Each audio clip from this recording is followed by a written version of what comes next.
Bunkers are military structures built for defense, observation, and terrain control. They are often built of reinforced concrete, which is durable and has good load-bearing capacity. During wars, bunkers play an extremely important role, becoming a place to shelter, fight, and protect soldiers. After the war, many bunkers still exist, becoming valuable historical relics. They are living witnesses to the ups and downs of history, marking the sacrifices and losses of soldiers. Bunkers are associated with stories, legends, and memories of the people. They become an indispensable part of a country's cultural heritage. There have been many bunkers in Vietnam that have been recognized as historical relics and have become bustling tourist areas. Are there any forgotten bunkers somewhere? Let's find out with us.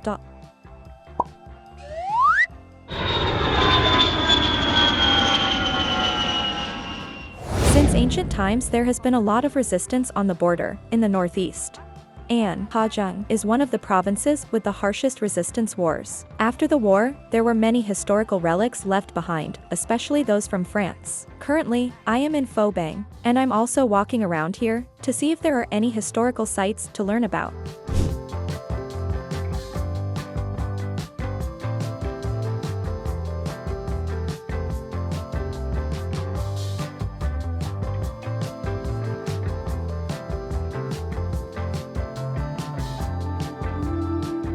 As I observed earlier, outside the wall, I only saw that it was very high. But when I went inside and looked at the side of the wall, I saw that the wall was extremely thick. I don't know what the purpose of such a thick wall is. Now I will go out and ask the people here what this wall is. I'm quite curious.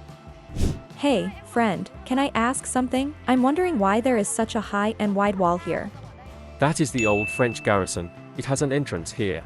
This is French Garrison. Right. I just asked a resident here and found out that this is the French Garrison. I already have the answer, but what history and story does the French Garrison here have? Next to this ancient citadel, I still see a yellow house, but I don't know what it is for. I don't think it looks much like a house, perhaps some kind of public building. And the wall everyone can see. It's almost as tall as that building.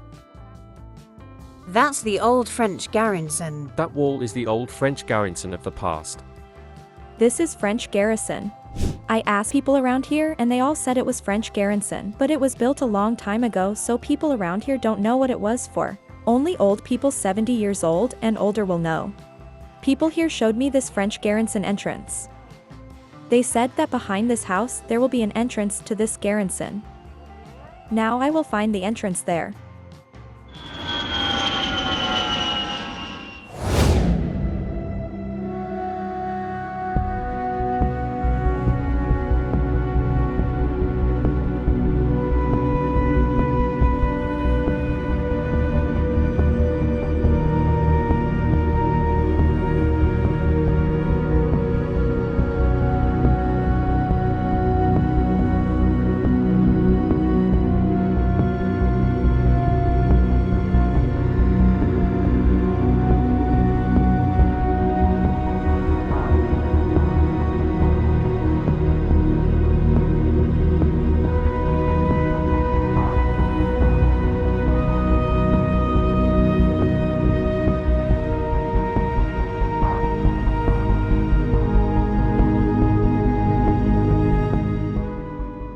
The entrance road is also made of stone.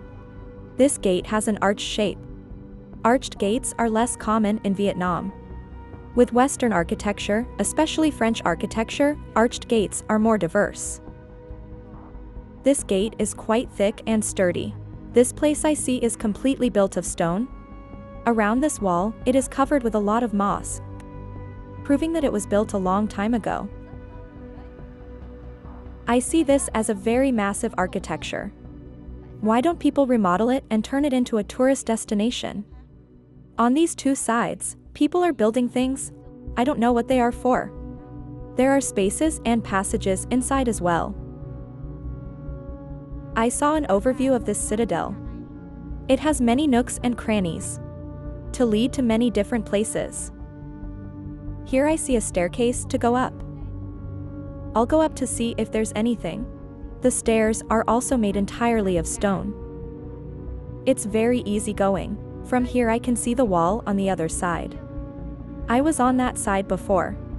From here I could see the tunnel entrances on the other side. People here also grow a lot of vegetables and food crops here. I will go deeper inside.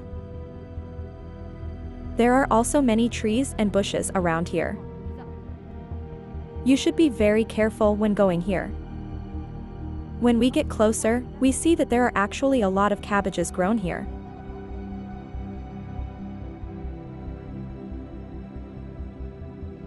I'm standing in front of the cellar door and I'm going inside. As soon as I entered, there was an alcove in front of me, with items inside it. It's very humid in here, I can see water droplets on the ceiling.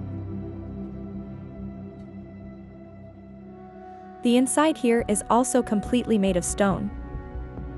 After walking for a while, I saw that there were very specially designed holes. Perhaps this is a place designed to be able to use a gun to aim and shoot. The path in the tunnel is very long and narrow, perhaps only enough for 2 people to move. The walls in the tunnel are built of small and evenly arranged stone blocks. And above are arranged larger pieces of stone. It looks very solid. There are still holes around here to shoot. The air here is still very humid and dusty. In addition to being built of stone, when I went deep inside I also saw a ceiling made of reinforced concrete. And here is a layer of wall filled with cement. After too long time has passed, this layer of cement has completely peeled off. It's very fragile. Coming here, I saw a side street here, very small. It proves that it has paths to connect to each other. This place has a lot of rocks and trees around, so I think this road will not be passable. I will continue to go the other direction. Let's see if there's anything else around here. I'll keep going to the other side. This side also has holes for shooting guns. The whole cross-section on this side is also larger than the other side. And even the stone used to build here is a bit different. I saw another aiming hole. And looking at it, it's also very different. Each hole has a different style. This side is also a path, similar to the other side, and there is another aiming hole. In this hole I saw this snake skin. So animals, including snakes, also take refuge here. It came here to shed its skin. This one is probably about 1 meter long and quite big. After taking a tour, we can see that this is a very solid defensive structure. It proves that this project was heavily invested in when it was built.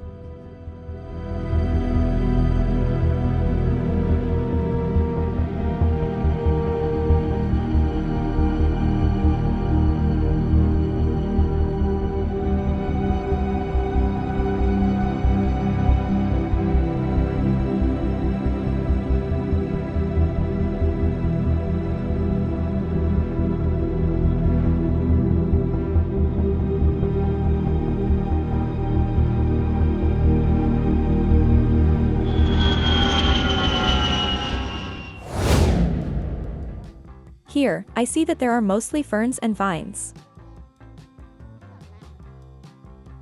If you look out here, you can see the whole scene of the other side of the border.